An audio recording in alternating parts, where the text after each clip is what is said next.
Okay, I guess we've probably started at what, 6:10 or something like that? I mean, 6:40 or earlier. We'll see how many people need to be let in. Oh shit. I'm about to let my computer die. Would be great.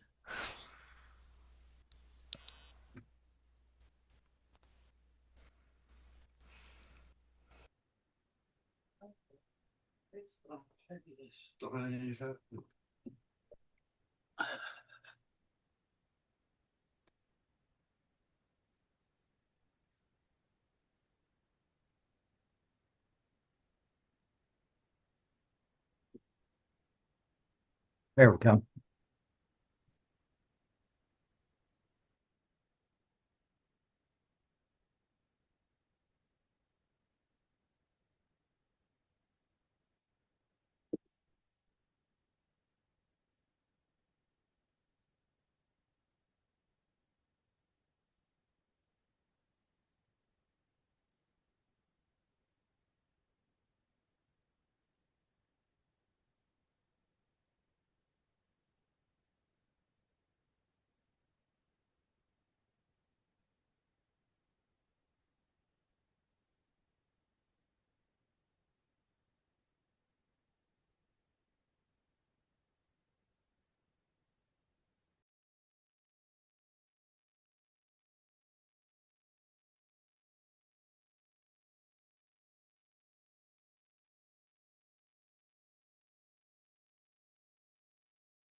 I would say only wait until maybe 6:35 or so and then get started. I don't think there's any need to wait any longer than that. Just give folks a couple more minutes.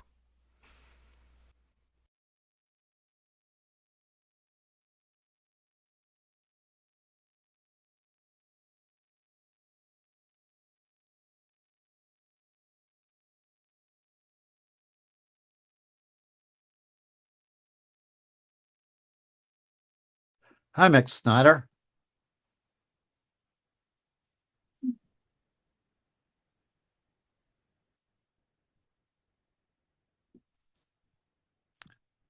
Huh, the part disappeared about how many people are in it already.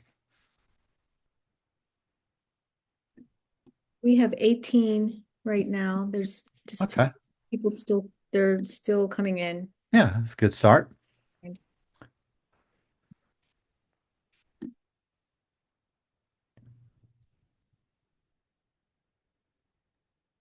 Yeah, we'll just do a couple more minutes here before we get started. Oh my gosh. I'm honored. Lisa Geiger Schulman is on the call, and she's going to be, what is it, state rep, Lisa? I mean, at least in the, that's what I'm you're, no, I'm county council, oh, Allegheny county, oh, County of course. Council District 3. Well, that's awesome. Lisa, that's Yeah, good great. to see I'm you, Ed. so glad you're involved. Yeah, I might be doing some testifying. Hopefully, people have gotten over being sick of me, but over that fee increase thing. Well, it took way too long, so I'm glad It you were surely involved did, in didn't it? pushing it. But we're not supposed to be like super political, but that's different. We can talk about public policy. I'm going to mention that, but without endorsing anybody in particular. Like that was not an endorsement, by the way. Listen, no, you're already in. That's right.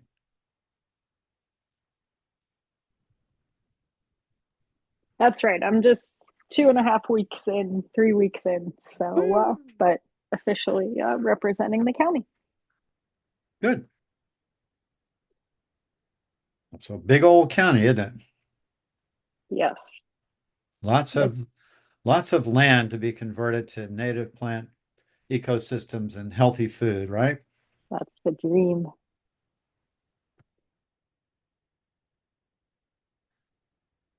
Yeah, if you there'll be room for people to talk later in the day, so feel free to chip in some of your thoughts.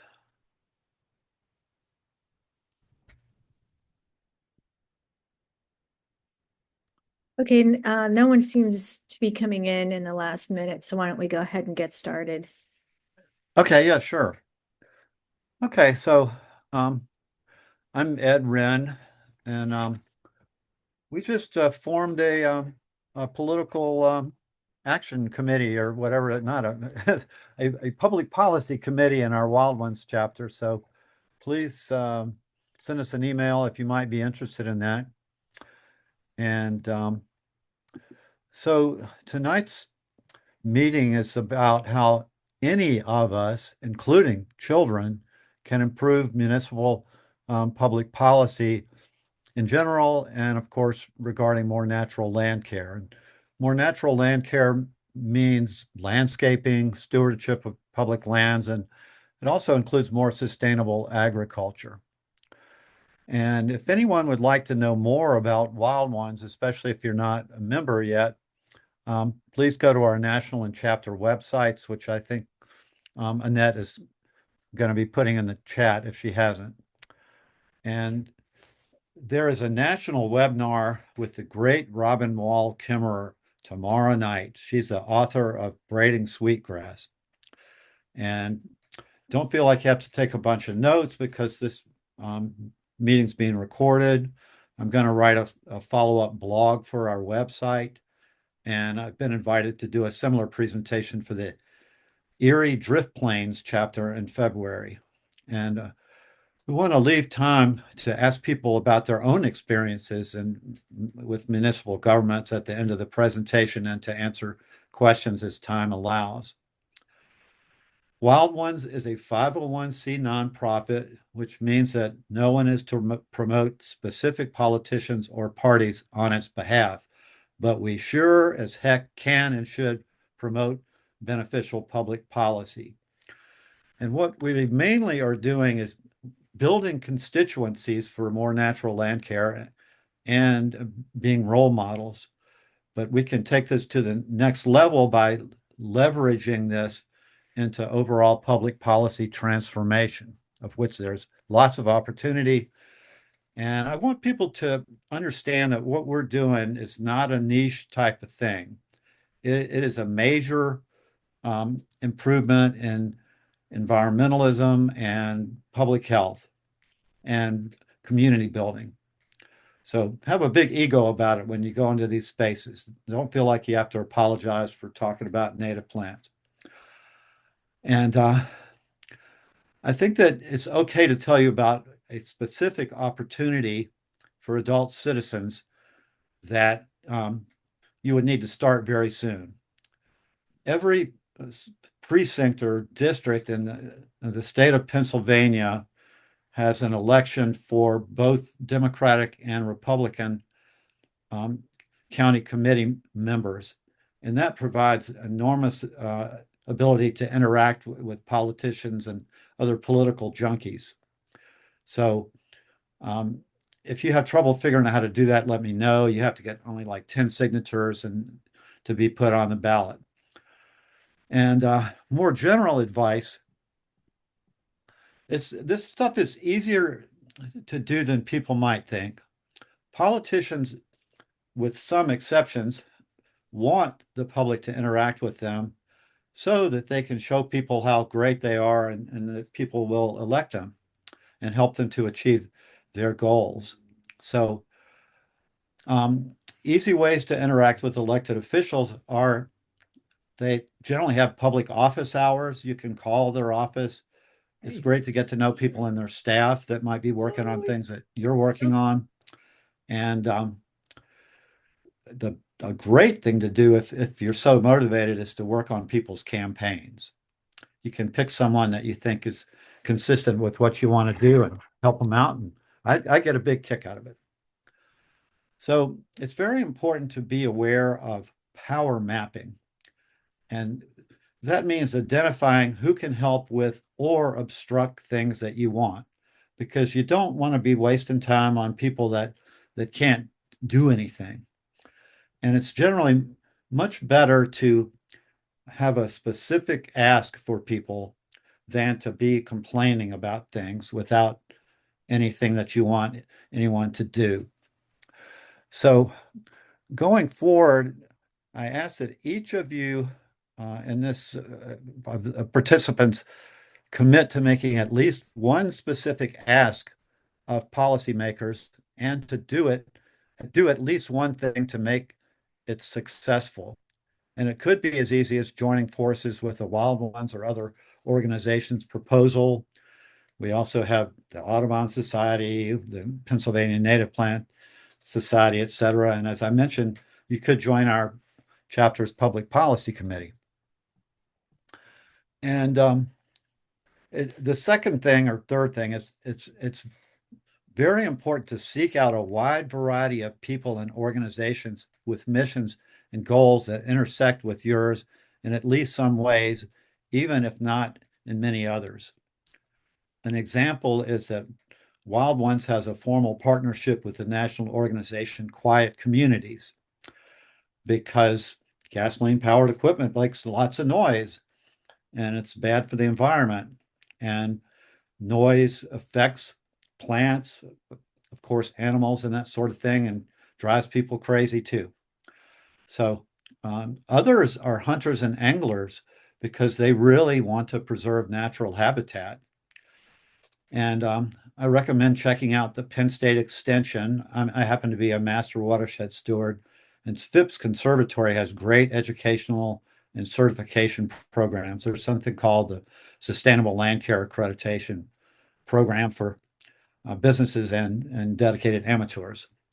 And I'm so grateful for Bailey Rocco and Julie Travaglini to be participating in this event tonight. And I suggest that you learn more about them and their organizations and partner with them. And they're involved in more than one organization, which I hope they'll tell you about. An ideal strategy is to form a quote movement of movements, as per the book How We Win by George Lakey, which I could lend you, so that lots of people are coming together with different takes on the same thing that they want to see. So I'm going to touch on some major cost-effective municipal, what we would call value propositions. And again, we're trying to put stuff out there that creates wins for a lot of people involved, including the public policymakers.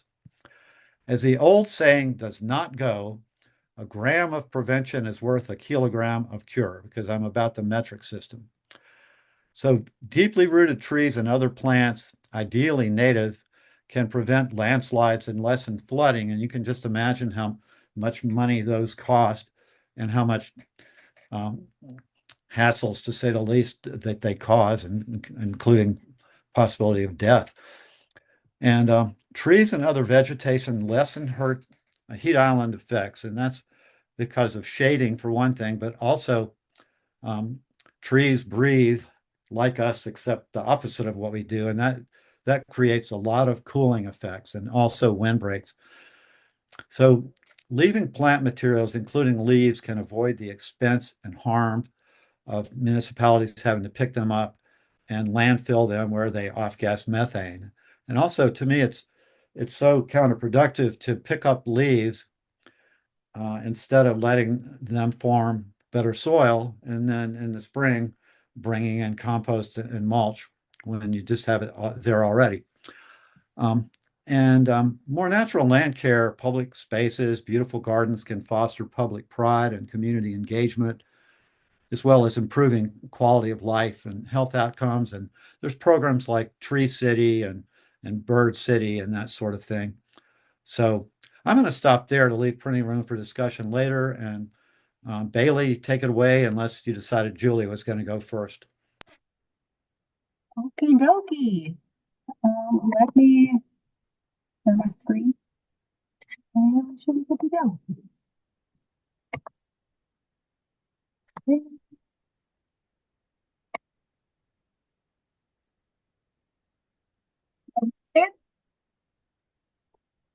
Oh, quickly, if anybody's from outside of our chapter, please put where you're from in the chat. I'd be interested in seeing.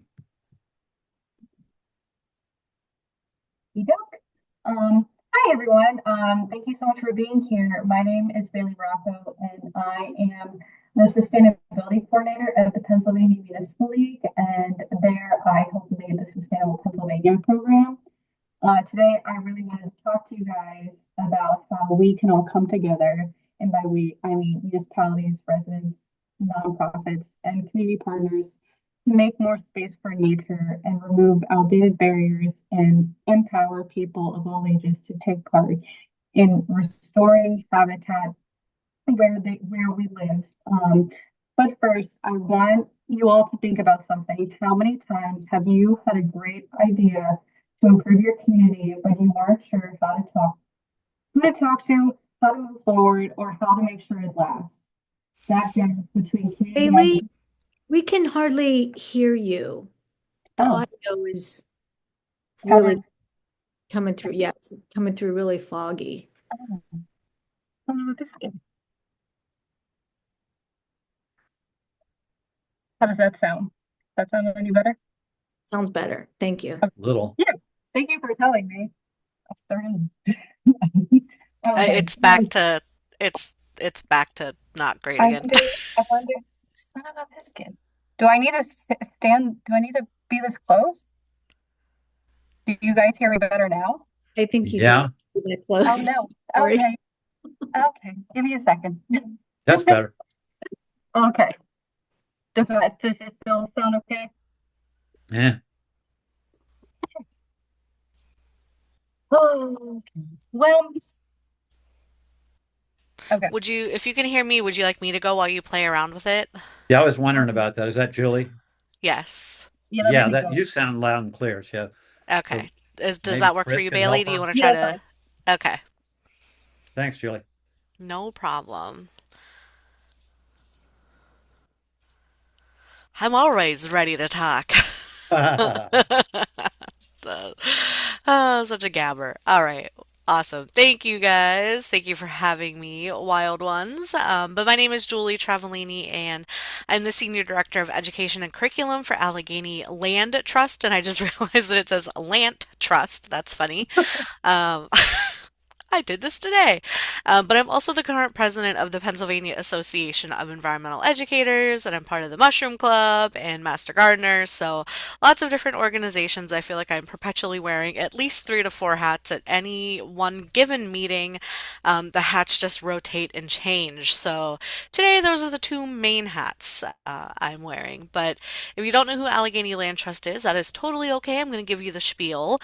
But we are a nationally accredited nonprofit organization, and our entire mission is to help local people save local land. And we're based in Sewickley, which is like a little bit northwest of the city of Pittsburgh, but we're still in Allegheny County, just barely. But we protect land mostly in Allegheny County, but we do have some in Butler and Washington as well. And back in March, I keep saying back in March, like we're not circling up on the next March. I keep thinking March was like just a couple months ago. But no, almost a year ago, last March, we crossed the 4,000th acre, which was really, really exciting for us at ALT. Now, our goal is to eventually have a green space within walking distance of everybody in the county, no matter where you are. Currently, we are standing at a green space within 8 miles. So, unless you're up for a really great walk, it'll take you a bit to get to an ALT green space. But when I started at ALT 10 years ago, that number was 12 miles. So, we are getting there. We are chipping away. By slowly protecting green space all around the region, mostly in the county, so that people have free, accessible green space to go and do things like hike, bike, birdwatch, hunt, fish on some of the properties, and just generally enjoy. Now, here's a mostly updated map. So it's so hard to make maps at an organization that is perpetually protecting various pieces of property and land. It's, like every couple months the map is outdated, and maps are not cheap and maps are not super easy to make sometimes. So this is a map of what we consider our premier properties, and a premier property being one where we have parking and a maintained trail system and sometimes educational events, and we have volunteer events on a lot of them. So this by no means is all 4,000 acres. These are the acres we actively and openly invite people to come out and enjoy. All across the region, you'll see kind of up in the Sewickley area, we have quite a few. since that's where our office currently is. We have quite a few properties there, and it's been there all 30 years. But in other areas down in the far right corner, we have Dead Man's Hollow, which is our largest property at over 400 acres.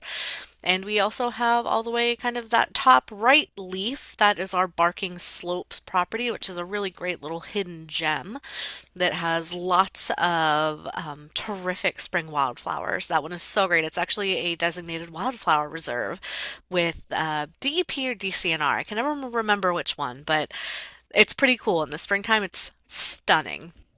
And just all around. But you can go to our website, AlleghenyLandTrust.org, and you can find where all of the green spaces are. It'll give you maps, it'll tell you where to park, it'll tell you about some of the cool stuff that's at all of the properties that you're welcome to go to. So you can check that out and find a green space near you to go out and enjoy. Now, a little about me, since we're spending a little bit of time together. I won't like spend a whole lot of time doing this, but I've been in environmental education for a really long time, over half my life at this point, which saying out loud kind of makes me a little nauseous that I've been doing this for so long. But yeah, 20 years since I was like a teenager. Yeah, yeah, pretty close. But I love it. I don't know what else I would do. So I spend a lot of time, if I'm not, actively in my day job doing this, doing it for free for other people. So at, PAEE and Master Gardeners and the Mushroom Club, I just like continue my job for free for another like 30 hours a week. So, yeah, you have to really like what you do that. So, big nerd overall. I love mushrooms. That's probably what I might nerd out here in a bit about is mushrooms. And we can talk about why that's important in municipalities too in a bit. But yeah, just a little bit about me. Now, I get what I think is the absolute best job at ALT, which is after a property is sent to us and we fundraise for it and we protect it and we steward it for invasives and do trail work and like all of that stuff that goes on behind the scenes that people don't really realize. It takes a really long time and a lot of money to properly care for a piece of land of any size.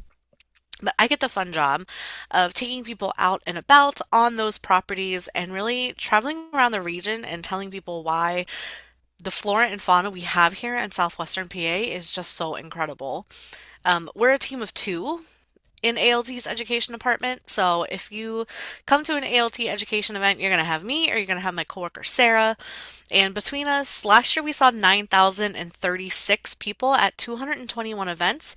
That's everything from things like this to teacher professional development workshops to visits to schools, libraries, daycares. We do small field trips, not big ones, little ones.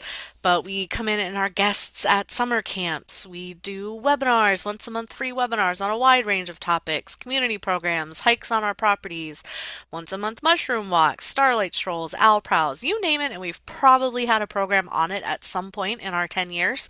So that's like a little bit about us and what we do as an education team anyway. I mean, I could yammer all day about all the cool stuff we get to do with people, but I have to let other people talk. Now, briefly here, specifically what we do with municipalities and what we're able to accomplish with municipalities and what we're able to offer municipalities as a way to integrate nature and native plants and about any topic you could possibly think of generally. And we do that in a wide range of ways. And I'm going to speak solely from the education standpoint because land protection, their unit works with municipalities in a completely different way, and stewardship works with municipalities in a completely different way. We work with municipalities in a completely different way, marketing completely different way. So just from the education standpoint, there's a ton of ways to engage with municipalities to teach them about why they should give a damn about our native flora and fauna. And let's be honest, we sometimes have to put the money to that and really drive home the fact that this will save money in the long run. And we could talk about some of the techniques of talking about that with them here as well. one of the things we do, and I was just thinking today that this was already a year ago I did this, but last year we got a grant through DEP and we partnered with the County Conservation District in Allegheny County, and we did a direct workshop called Avenues to Protecting Sensitive Spaces, and it was geared exclusively towards municipality staff, whether that was a park and rec staff or a municipal supervisor or the lead maintenance or whatever the title was, they were welcome to come to this workshop. And we talked about the options because a lot of times we don't know the options of protecting a space, what makes a space worth protecting. Now, if you ask us, most are worth protecting, but of course we can't take everything, so we have to have some sort of way to say this one's priority over another. So we were really talking to municipalities about one, how do you recognize if a space within your area, within your district, is a sensitive space worth protecting? We went over everything from steep hillsides to floodplain riparian areas. We talked about what could qualify as a wildflower reserve and a biologically diverse area. We talked about the natural history or natural heritage program with Western Pennsylvania Conservancy.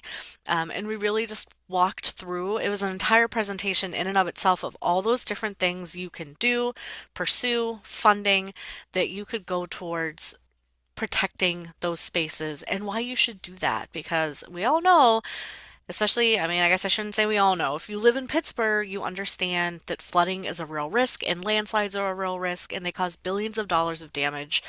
So, how we can mitigate those is protecting those green spaces to not build on it, to help keep erosion under control so that the hillside doesn't fall down because we've planted native species with really deep roots that keep the soil where they're supposed to go. So it was a whole workshop solely dedicated to just that. So that is one thing. We also do a lot of work with like combined sewage overflow, CSO, and mitigating some runoff, combined runoff that larger townships and cities sometimes see. We also did, of course, I have to put the why. We also talked about the benefit of planting trees and why you should plant trees to lower your bills and to keep your costs down, even like at like a municipal building level. If you put some native trees out front and shade it, you won't need the air conditioner on 65 in the summertime.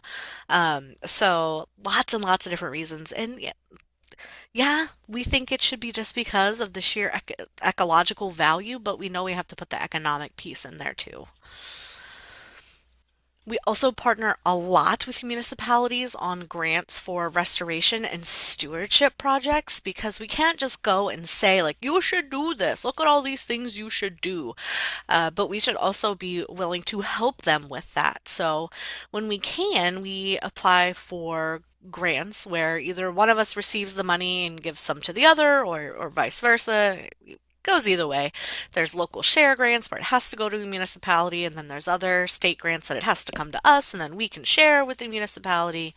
But we work together to get those grants to plant trees and plant native herbaceous perennial plants, and we get the money to steward them because once you put it in the ground you can't just leave it forever. That's not how it works. So you can plant 1,000 trees, but that's not the end of the line there. That's not the end of the job. So providing funding for us to run stewardship events on those properties to help them take care of the trees that you planted and put in there. Because, I mean, otherwise you're just flushing your money down the toilet if you don't take care of what you plant. So, our stewardship department in particular does quite a few grants for restoration and stewardship. I know our volunteer coordinator, Danny, they just got a grant with the Pittsburgh Zoo, and they're doing some restoration work with the Pittsburgh Zoo coming up in the spring, which is really exciting stuff. We also, oh, I don't know if this is public, but we did just get a grant to do some habitat, my big mouth, some habitat restoration work on migratory bird species. So we're partnering with a couple different organizations to do that. That's really exciting work, and it's going to be kind of like a manual, a how to do restoration work in and around the nesting bird season so that you are disturbing nesting and migratory birds as little as possible while doing your restoration work. So really exciting to be part of that. Now, me, mostly, I do the education stuff. I teach people things. And one thing we really love doing is when a municipality calls us and says, we have a really fantastic space, but no educators. Can you help? And yes, the answer is yes, we can help because at ALT we have an incredible amount of green space, but we don't have any facilities. So none of our places have restrooms or shelters. And we have a really fantastic partnership with Ohio Township, and they have a beautiful nature center. And Andy, who is the lead head guy up there, I don't know what his specific title is, but he's in charge of all of that. But he doesn't have an educator. So he loves when we run programs at his park because it helps both of us. We get to use a fantastic facility and have like an indoor component and then take people outside, and he gets to share his park and what he does with everyone as well. So we never just show up and educate at somebody else's park. We always are invited in because we're certainly not going to go to like Frick Park where they have their own set of educators and just start teaching people. That would be very rude. So we certainly wait for that invite, but we are happy to come to municipalities, local parks that maybe don't have the educator and do a mushroom walk or do an owl prowl if it's the right time of year. Or, yeah, just get their folks, offer something for their folks to come out and enjoy those local resources that they take care of in their municipality, those nice parks. One of my favorite things I think I've created in a really long time is the Sustainability at Home series, which some of you on the call have maybe come to those workshops, but Sustainability at Home is a series of 6 workshops, all focused on how we can live a more sustainable life. And we've done, oh my gosh, we're on our 5th round now, which is crazy. But we've done everything from native plants to composting, backyard beekeeping, backyard chickens, permaculture, preserving foods, bird-friendly yards, and so many, so many. I try to switch it up every time. And what's really fantastic is that is a grant-funded program. And if you come to the Native Plants Workshop, you get a $100 gift card to the native plant nursery that's nearest to us. If you come to the composting workshop, you get a book on composting and you get to take home a composter. We did harvesting rainwater where you got a rain chain and a rain barrel. So it's really, really cool. And what's amazing about that is we've had somebody take us up on this, but not the full effect. So we are able to run almost any one of those series of workshops again for municipalities. So like we had Bethel Park have us come in one spring, and once a month for 4 months we came in, and actually it might have been 6 months, we came in and we did a sustainability program for adults and then a sustainability program for kids at their what was it, historical society. And so we're able to offer that if you want to pay us to come in, and then Bethel Park opened it for free to any Bethel Park resident to come and learn about these topics. Now, if we get grant funding together, we can offer them a composter too. So that is certainly an option that we can, if we find funding, give folks that composter too. So that is something that we are trying really hard to recreate with municipalities and offer as a resource. And just, it doesn't have to be that series. It can be literally anything. We have dozens and dozens of lessons that are for pre-K to gray, we say. So 2 years old to adult, that we're happy to come in, like Bethel Park. We did the sustainability one year, and then another year we did flora and fauna. So everything was either a plant or animal related program for kids and adults once a month at their historical society. So that's another great thing we can offer, we can do. And I put these photos in here. The top one is of sustainability at home of folks getting their composter. And the bottom one, we partnered with a municipality's civic association to offer our own summer camp this past year. And we were able to offer it for free, courtesy some grant funding. So we were able to give that opportunity to the civic association's members first as part of the swap for giving us the space for the week. Their members got first pick at signing up for the camp. So there's a lot of creative ways to work with organizations and municipalities too. Example.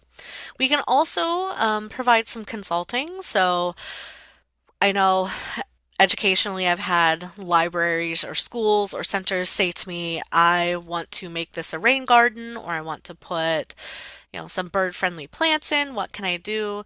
And our education department is happy to help you choose the right native plants or put in a garden or choose some bird feeders or big to small. It doesn't matter the project size, but we're happy to work with you to help green up your space a little bit. So you can always send them to us and we will help them with those projects.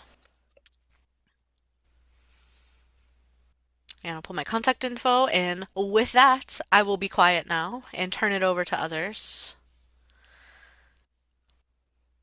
Ooh, Mick, I will message you back in the chat here. Thank you. But yeah, if you have any questions for me, feel free to put them in the chat, and I will hand it over to Bailey for your chat, and then we'll have the Q&A. All right. Do we hear me better now? Yes. Okay, good. I changed to my phone, so. All right. Let's take two. When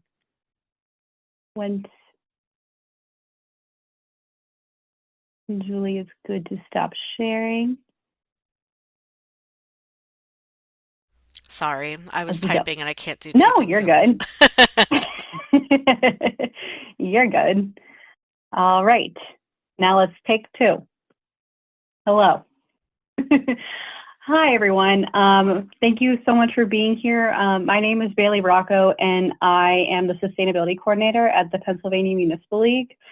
And one of my main goals as the Sustainability Coordinator is running the Sustainable Pennsylvania program. So today I really want to talk about how we can work together, municipalities, residents, nonprofits, and community partners to make more space for nature, remove outdated barriers, and explore and empower people of all ages to take part in restoring habitat where they live. But firstly, I really want you all to think about something. I want you all to think about how many times you've had a great idea to improve your community, but you weren't sure who to talk to, how to move forward with it, or how to make things last with it. And that is the main goal of the Sustainable Pennsylvania program. It's to be that gap between community idea and municipal action. So there we go. There we go. Okay. So I'm sure you might have heard of the Sustainable Pennsylvania program, but I'm just going to really briefly go into it with you. The Sustainable Pennsylvania program is a voluntary municipal certification program that helps municipal government turn sustainability into policies and plans and daily practice, as well as daily operations, not just for the short term, but for the long term. So municipalities each earn certification points for actions such as land use and natural resource management, community engagement, municipal operations, equity and access, and resilience. The list goes on. This is just a few of them. But our assessment is it's practical and it's also very flexible. And at the heart of this program is transparency. So Sustainable Pennsylvania has intentionally built a program to help municipalities improve transparency in their municipalities because transparency promotes trust and accountability and community engagement and collaboration, as well as momentum for long-term change. Out of all 140 certified municipalities, each one receives their own public online profile where community members and residents and non-residents can go and see exactly what their municipality's answers were on our certification. It's around 170 question certification that goes very in depth into their policies and their plans. So it has all of their municipalities' documentation, And the point of this is really to build openness and to build trust and show residents that their municipality isn't just talking about sustainability, but it's also proving that their municipality is working towards sustainability. So, like I said, a lot of the information for our sustainable program is stuff that your municipalities already have published online. And I'm sorry if I'm telling you stuff that you already know, but it's already things online like their comprehensive plan and their zoning ordinances and their subdivision and land development ordinance, official maps and budgets. These documents are usually available right on your municipality's website under tabs such as planning and government department. And when residents understand these documents, they gain insight into what their municipality already has a plan towards, clarity on where nature can be expanded, and awareness on what rules may need to be updated. And it really creates a seat at the table for what constituents and residents need for decision making. So the Sustainable Pennsylvania strengthens this transparency by putting sustainable actions in one place. But like I said, your local websites also have this information. So we obviously want to talk about land access. And one of the biggest questions among our municipal staff that I work with is how do we make more space for native plants and habitat and community-driven restoration? And that answer lies in local enthusiasm for municipal planning and policy. So number one is to build nature into municipal plans. This municipal plans such as the comprehensive plan, parks plans, and official maps, all of which you can find on your municipality's website to guide towards long-term decisions. And when habitat goals such as tree canopy targets or greenway connections are written into these plans, they become very actionable. Along with this is the support of private property involvement. Municipalities can help residents with plant vouchers or small grants, model HOA language, as well as clear guidance for native yards, as well as promoting equity. I really don't need to tell you that Western Pennsylvania communities, especially those on the river and those in steel towns and urban neighborhoods, often face high heat or low canopy and are at higher risk for floods. And then we have some outdated ordinances. Many communities across Pennsylvania may still be using ordinances that were written decades ago, and often at a time when the expectations were simple, short, uniform, consistently mowed grass. But the way we understand landscapes today has changed. Outdated ordinances can unintentionally reduce biodiversity, increase maintenance and fuel costs, and prevent residents from using native plants. Some common barriers we see in municipal codes today include requirements for short turf grass, frequent mowing expectations, as well as broad, unclear definitions of what a weed is, as well as no recognition of internal natural planting and enforcing that treats native planting as a vegetation and then all of these make it harder for municipalities and residents to adopt nature-friendly practices that actually save time and reduce flooding and support wildlife. So then we want to talk about the stormwater goals too, because like I said, reducing flooding, native planting helps manage runoff and reduce flooding and improve the health of soil. It's also super important to make sure that you involve the right people in the process. successful codes updates almost always involve public works representatives, planners, zoning staff, elected officials, environmental advisory councils, and residents and advocates as well. And I think it's really important to note that when codes are created with the community and not for the community, transparency and trust really grow, and that makes implementation a lot smoother. So then on to number 3, which is educating and empowering citizens and the youth. The final challenge and opportunity is making sure people understand, appreciate, and actively take part in native planting and habitat care. Communities make the biggest impact when they can create simple, accessible pathways for people to get involved.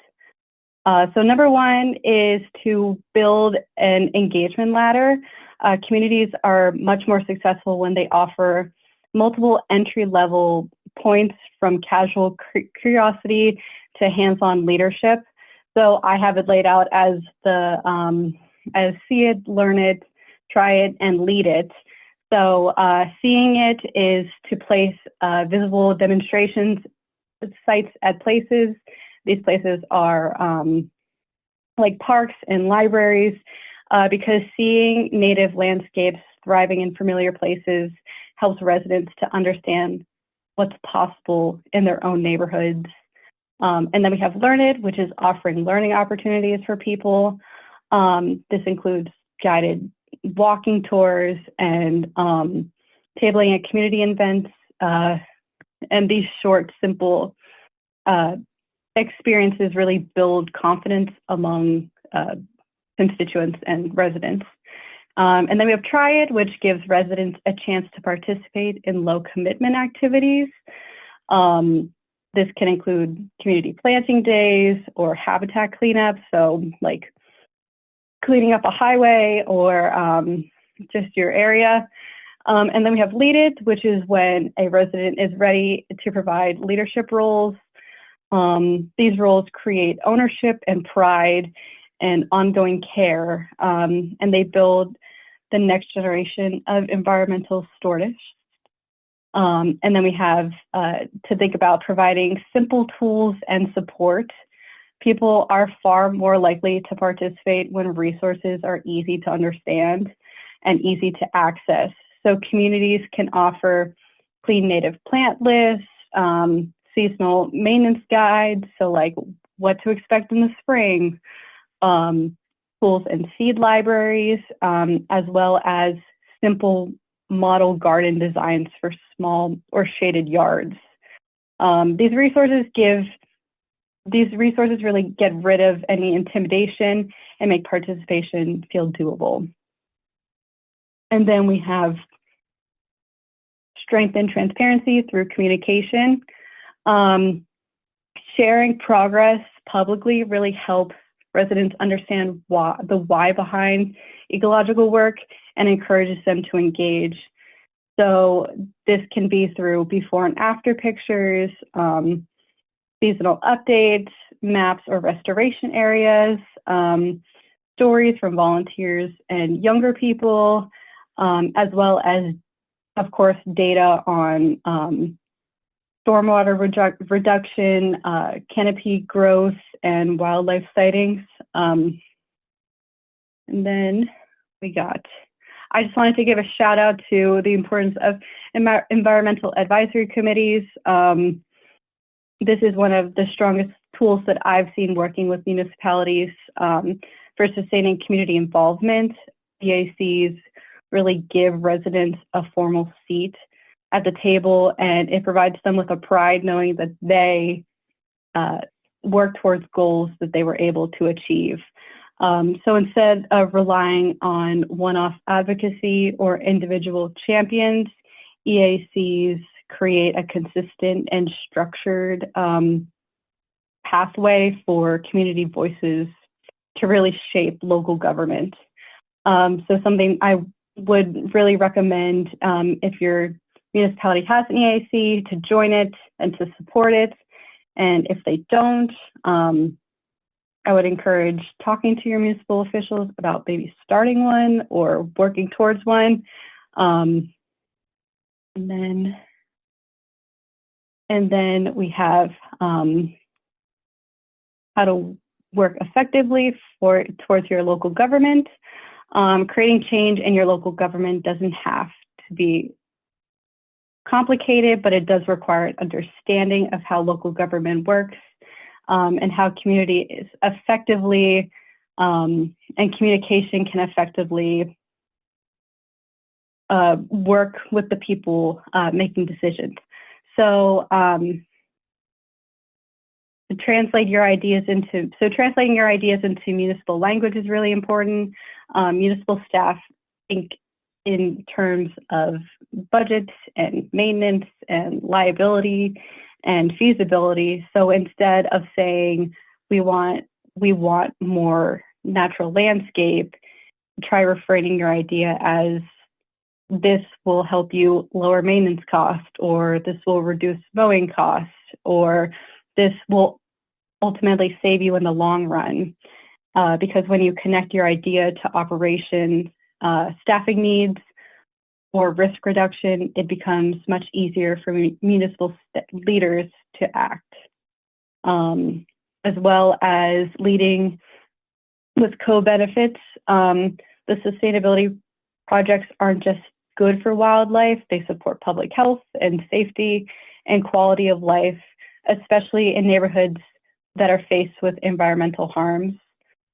It's important to highlight benefits like less flooding in areas that already struggle with runoff, cooler streets in places with low tree canopies, reduced mowing, which would save staff time as well as fuel, cleaner energy and improve public health, and more inviting parks and community spaces.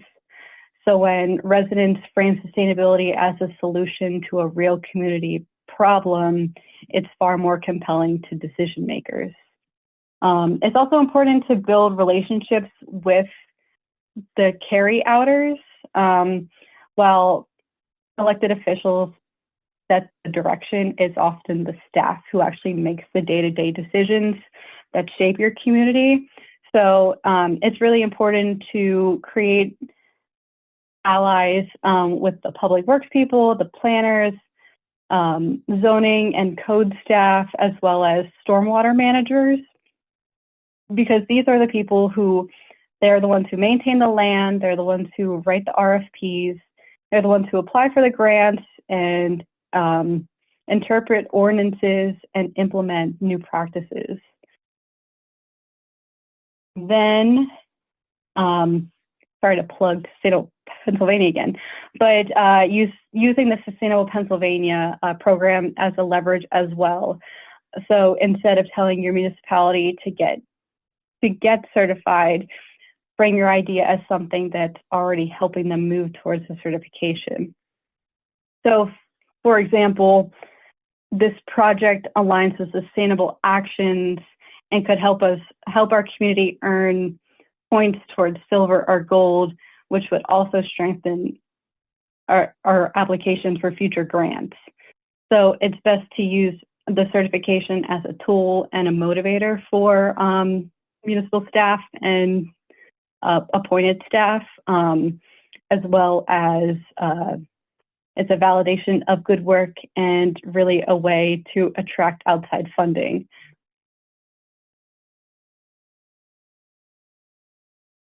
All right, and then learning and getting involved. Here are some really easy ways and practical ways for community members to engage in this work. Looking up your municipality Sustainable Pennsylvania public profile.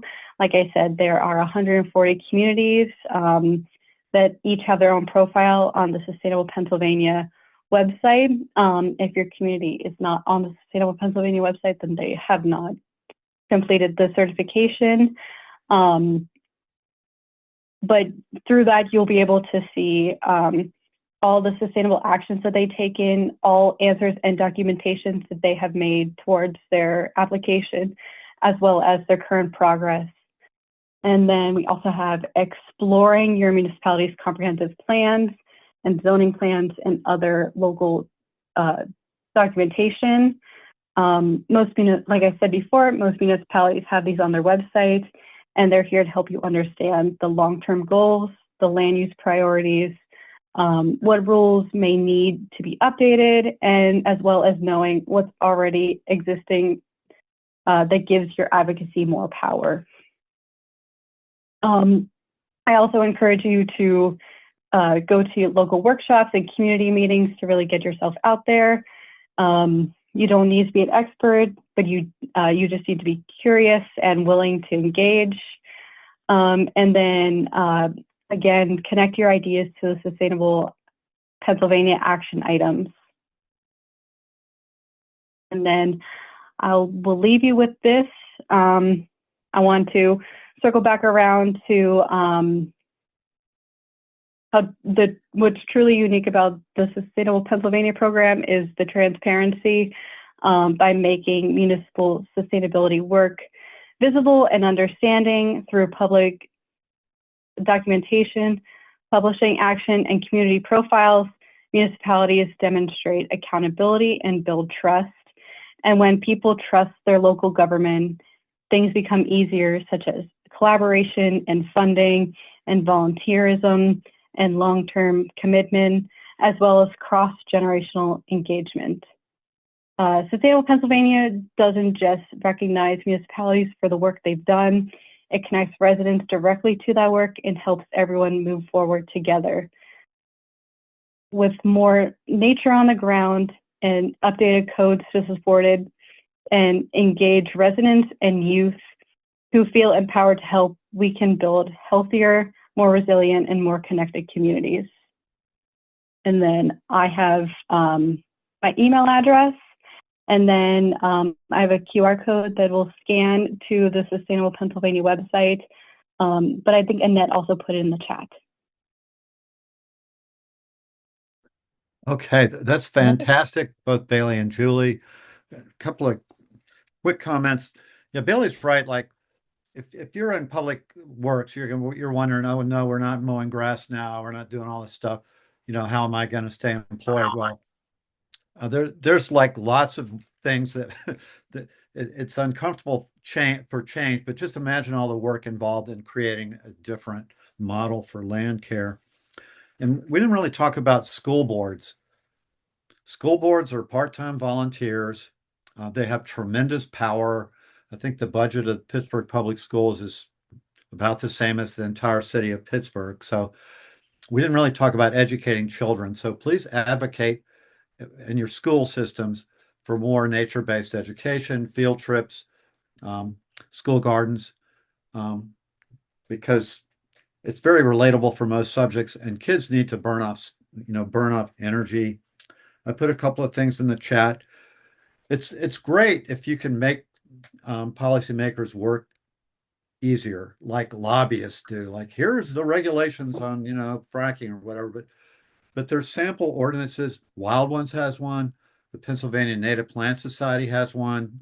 So if you can present them, well, this is exactly what I think you should do. Here's the ordinance. All you got to do is vote for it.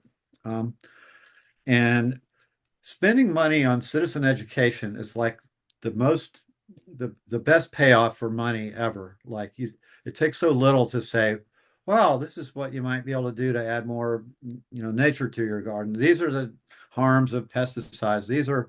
You can switch to electric power, and the easiest thing is to get municipalities to change what they do.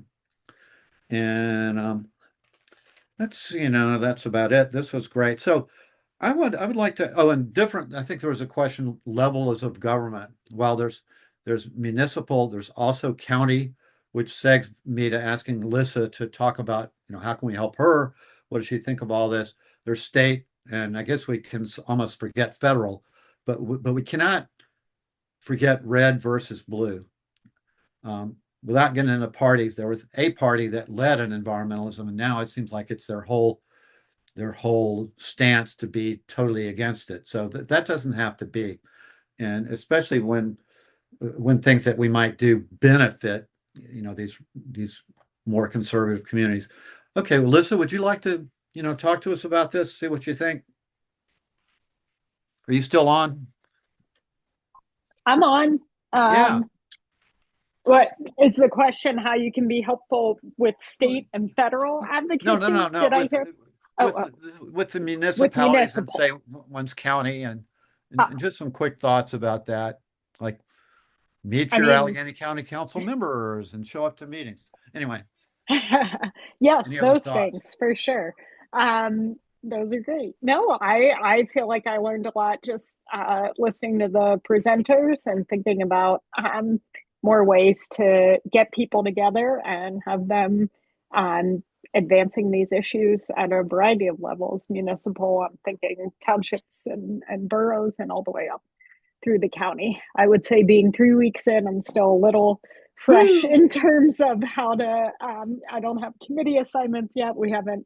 I certainly intend to go to some of the sustainability committees that the county's holding, but I'm I'm a little fresh in terms of what the real big opportunities are at the moment. So it was great to hear just what's being recommended, and I think what I would tell other folks are just continue to have those conversations at every level. I love some of the advice there at the end about, not just thinking about elected officials, but really taking a Absolutely. broad sweep across all the folks whose roles interact with the environment and land management, and making sure that you're engaging with and educating all of them, and then engaging with and educating your friends and neighbors, whether it's just a conversation with neighbors on your street about how you're managing your own properties and what you'd like to see more of in your township. A lot of that can really, I think, have big impact. I know it's something I've found a lot of success with, and really cutting across even the sort of partisan divide. We have folks who have had all kinds of lawn signs on our street, and yet all of us really enjoy seeing birds and wildflowers and bees and talking about those things in our own gardens. And it's been really nice and refreshing to see. So I hope folks take the advice here, and thanks for having me. Thank you. So I would like to give an opportunity for people who have have interacted with municipal governments, hopefully successfully or may not so much. Does anybody, and it's also HOAs, and would anybody like to jump in and talk about any personal experiences that they may have had with this sort of thing? Don't be shy.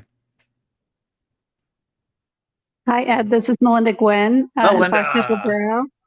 I would just encourage everyone to attend your local municipal meetings, even if you attend and just listen in, and sometimes they're virtual or online. It really gives you a feel for who the different personalities are on the governing board, what types of projects and ideas they may or may not support.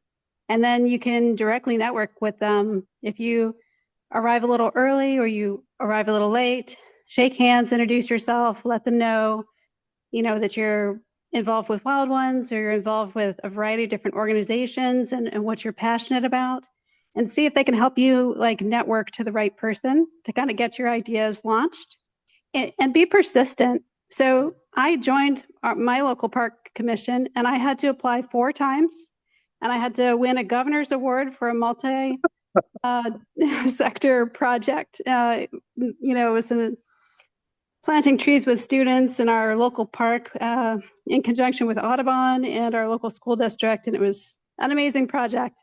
But sometimes you have to do the thing before you can even get involved in the decision making about the thing. So, and I would just look for that path of least resistance. Sometimes there might be a project that you didn't design that's not your idea. Maybe it's not even involving native plants, or maybe it's not involving the ideals that you have.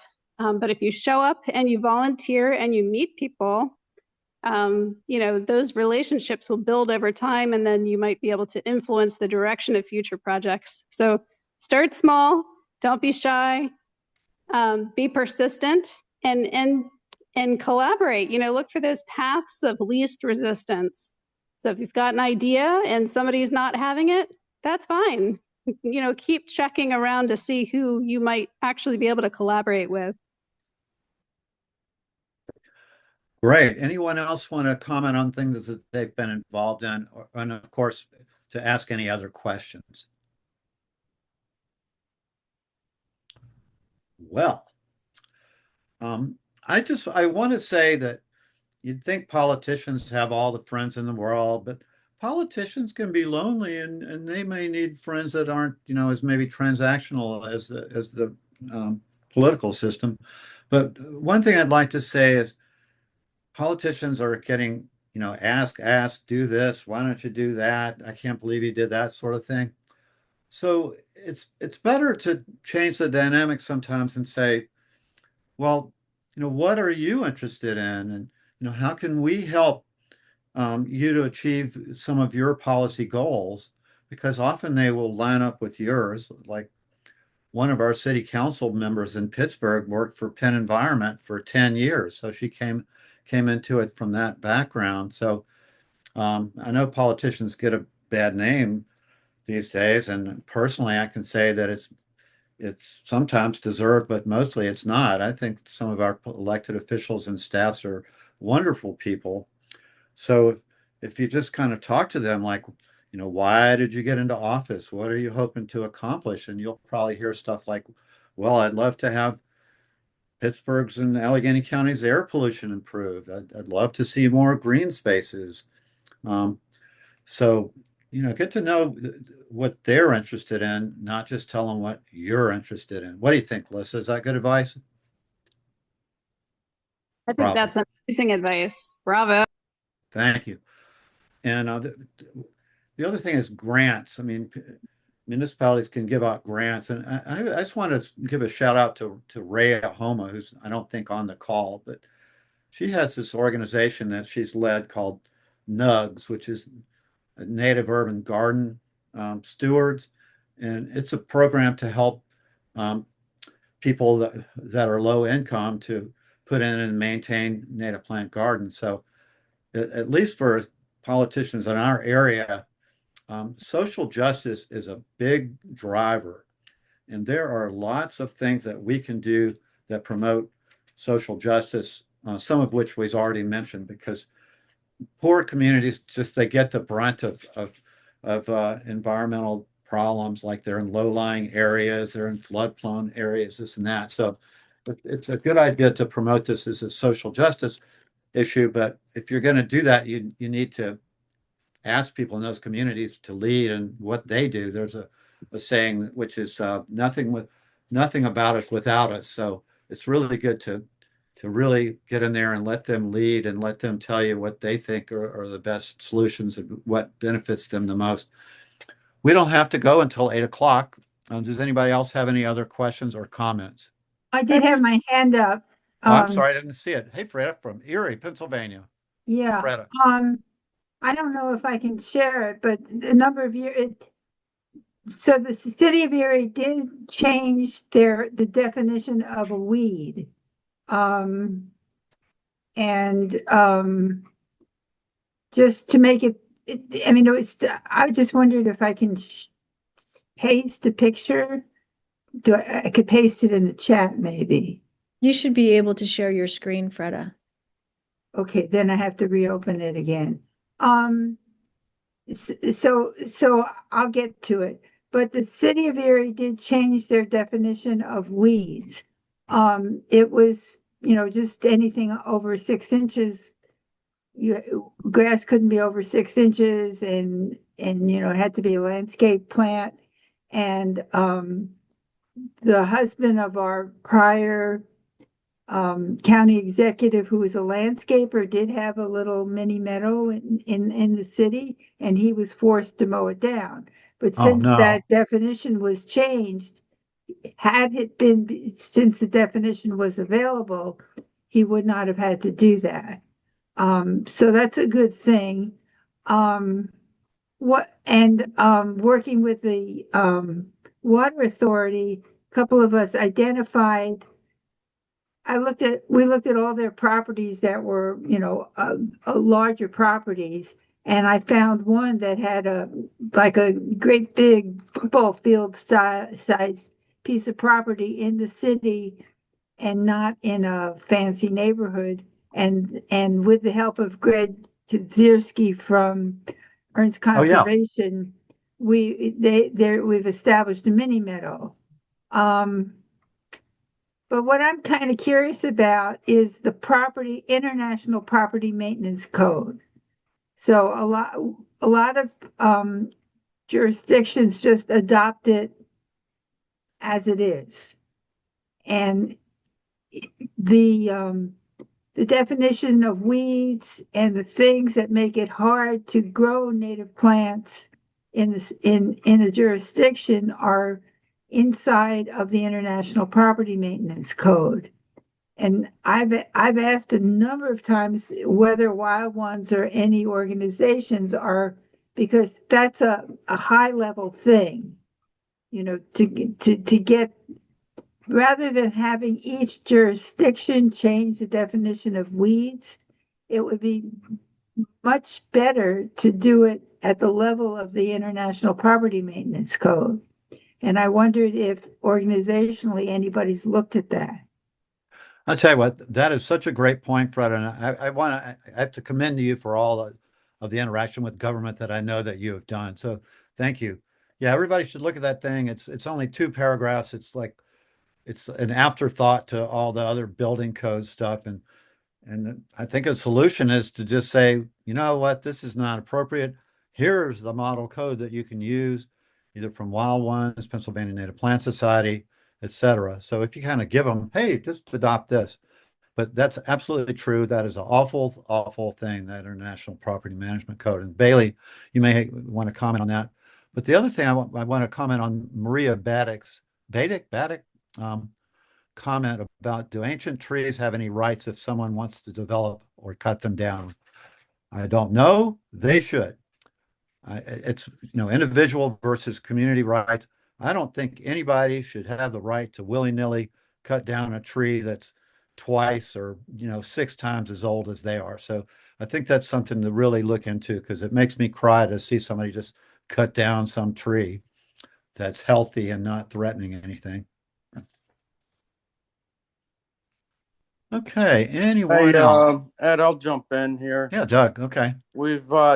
I've done some work with some different organizations, and the one thing that I've noticed that maybe some of the listeners might be able to be active about is that on a lot of organizations, nonprofits, and so forth, do not have ecologists or botanists or similar on their board. And I think that it's very important that you have a science level understanding at the board.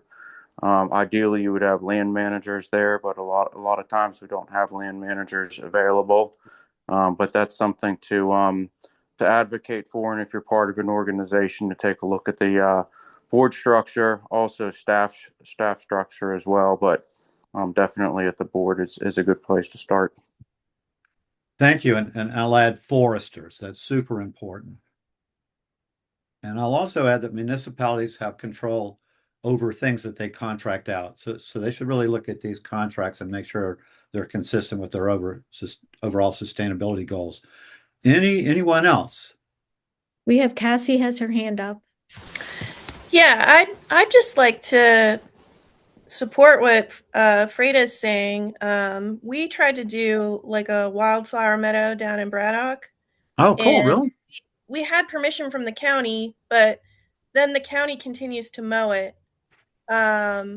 So I think like it seems like there needs to be something at a higher level, like a organizational presentation to the county, or a organizational plan to help these smaller municipalities that are dealing with a lot of their property being owned by the county, because they just send the public works guys out. The public works guys are just doing their jobs, but a lot of our hard work, at least that's been our experience, is that it just gets mowed over. Great. I tell you what, I'd love to talk with you about that. I don't live too far from Braddock. Um, I'll put my email in the chat. Don't put it out on the total internet or anything. I'm putting it in there now. Okay, thank you. We're sort of neighbors. I'm in Swiss Home Park.